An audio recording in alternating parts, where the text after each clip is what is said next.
I wanted to be one of the best basketball players to ever play. Anything else that was outside of that lane, I didn't have time for. I played games with the flu. I played games with 102-degree fever, man. This obstacle cannot define me. It's not going to cripple me. It's not going to be responsible for me stepping away for the game that I love. I'm going to step away on my own terms. Because when I retire, I didn't want to have to say, I wish I would have done more. I would watch Magic play, I'd watch Michael play, and I would see them do these unbelievable things, and I'd say, you know, can I get to that level? I don't know, but let's find out.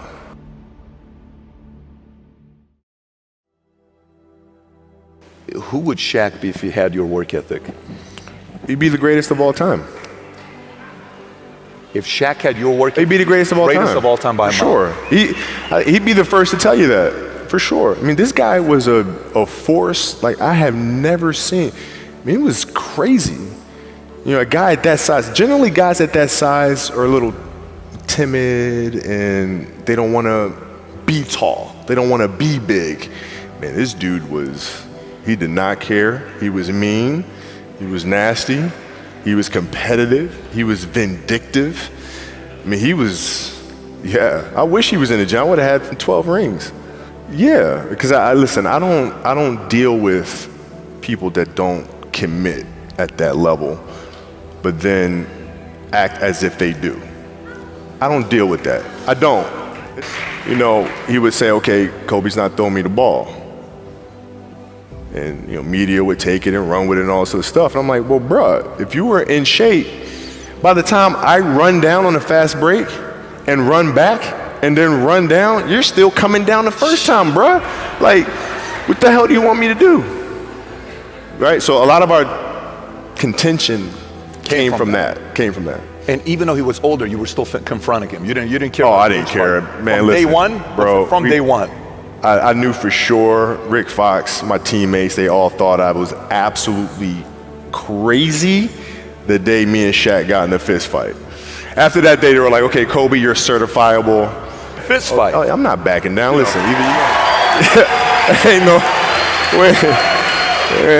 You know, there's a level of respect. And for Shaq, too, by the way, and I know he's told me that day was a big turning point for him, because it was like, you know, he's generally used to talking trash and saying what he wants and nobody really stepping up and challenging him on that. And when he saw me challenge him on that, he was like, this kid's crazy. All right, I can win with that. So at 13 years old, I had a kill list. And so, you know, they used to do these rankings. It was Street and Smith basketball rankings. And I was nowhere to be found because I was like 6'4", scrawny, like 160 pounds soaking wet. So I was like 57 on the list. And so I will look at 56, 55, all the way up to number 1, who these players are, what club teams they played for. So when we go on an AAU travel circuit, I got to hunt them down. Right? And so that became my mission in high school, is to check off every other person, all those 56 other names, hunt them down and knock them down. So like at 13 years old, you know, I played the longer game, because my game wasn't about being better than you at 13. It was to be better than you when, you know, the chips are really on the line. So when we played at 13, I would size you up and see what your strengths and weaknesses are. How do you approach the game? Are you silly about it? Are you goofy about it? Are you good at it just because you're bigger and stronger than everybody else? Right? Or is there actually thought and skill that you put into it? Right? And when I'd play to my weaknesses. I wouldn't play to my strengths. I played to my weaknesses. Because when you're playing summer basketball, there's so many games. So there's not a lot of skill work being done. So when are you going to get better?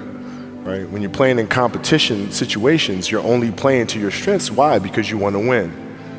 Right? So what I would do, I was work on the things during those games that I was weak at. Left hand, pull-up jump shot, post game. Right? So I have a strategy. And so then fast forward to when I'm 17 and my game is completely well-rounded, and that player at 13 that I saw at 13 is still doing the same shit at 17, now you got a problem. That's right.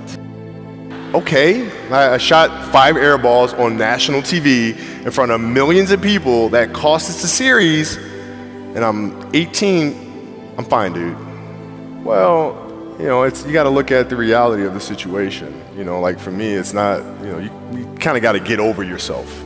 Like, it's not about you, man. Like, oh, okay, you feel embarrassed. You're not that important. Like, get over yourself. That's where you go. Get over yourself, right? Like, you're worried about how people may perceive you, and like you're walking around and it's embarrassing because you shot 5 air balls. Get over yourself, right? And then after that, it's okay, well, why did those air balls happen? Got it. High school, year before, we played 35 games, max, right? Week in between, spaced out, plenty of time to rest. In the NBA, it's back to back to back to back to back to back to back. I didn't have the legs. So you look at the shot, every shot was online, but every shot was short, right? I gotta get stronger. I gotta train differently. The weight training program that I'm doing, I gotta tailor it for an 82-game season so that when the playoffs come around, my legs are stronger and that ball gets there. So I look at it with rationale and say, okay, well, the reason why I shot air balls is because my legs aren't there. I go, well, next year they'll be there. That was it. Done. And we had a game against Toronto in 2000, and Vince was tearing the league up. My back was jacked. But like the perception of that, like what? Kobe's missing the game against Toronto and Vince Carter because man, my back was really spasming. But people will be like, what? Oh, he's ducking Vince. Excuse me? No, I don't think so. So I would be in the layup line like, okay, there's a lot of days where you know you can rest and recover. Today ain't one of them. Your back can bother you any other day. That shit ain't bothering me today. Wow. He gonna have to see me today. Yeah. Oh, man. Yeah. You're playing against the Golden State Warriors. Score is 107-109. You guys are close to getting into the playoffs. You know exactly what happens in the game. You go up, you're about to take your shot, and then all of a sudden, boom, Achilles happens, right? Friend of mine, Nima, he is here just to listen to. He played ball.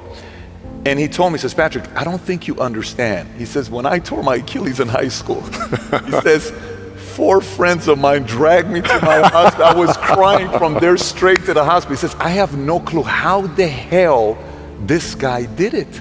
He went and hit the free throws, and then you walked off the stage. Yeah. And then you got the surgery done.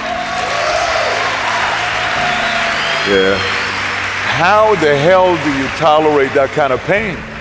You know, I use this. I tell this example, and I think this is the best way to explain it. You know, you have a hamstring injury, you pull your hamstring really, really badly, you can barely walk, right? Let alone play anything, soccer, basketball, volleyball, whatever it is. You can't do anything. You're at home, all of a sudden a fire breaks out in the home, right? Your kids are upstairs, you know, wife is wherever she may be, you know, it's going down, right? I'm willing to bet that you're gonna forget about your hamstring, you're gonna sprint upstairs, you're gonna grab your kids, you're gonna make sure your wife's good, you're getting out of that house. The lives of your family are more important than the injury of your hamstring.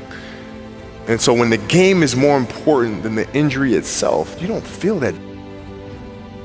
But you go into the locker room, and then one of the reporters comes up to you and he says to you, Kobe, are you convinced that they told you it's probably torn Achilles? They're gonna do an MRI. Are you pretty convinced that's what it is? And your answer is yeah. Then one of the reporters says, but if anyone is gonna get through this, it's probably you, right? You put your head down and you say, oh man. Dude, wow. Achilles were like the kiss of death for athletes. Like, yes. I don't know if I can do this. I don't know. There's so many factors. There's the surgery that has to take place. The surgery has to go well, right? And then just, it's a tendon. I'm not dealing with anything that's muscular or things that I can control. I can't control a tendon.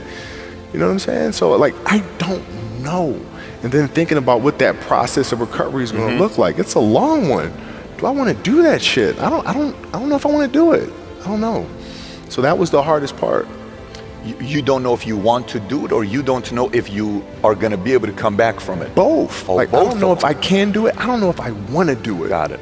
I mean, it's a long, long Yes. process. But like, when I went in the trainer's room, my kids are in there, and you know they're looking at you and stuff, and I'm looking at them, and I'm like, you know, it's all right. Dad's gonna be all right. It'll be fine. It'll be all right. It'll be all right. It'll be all right.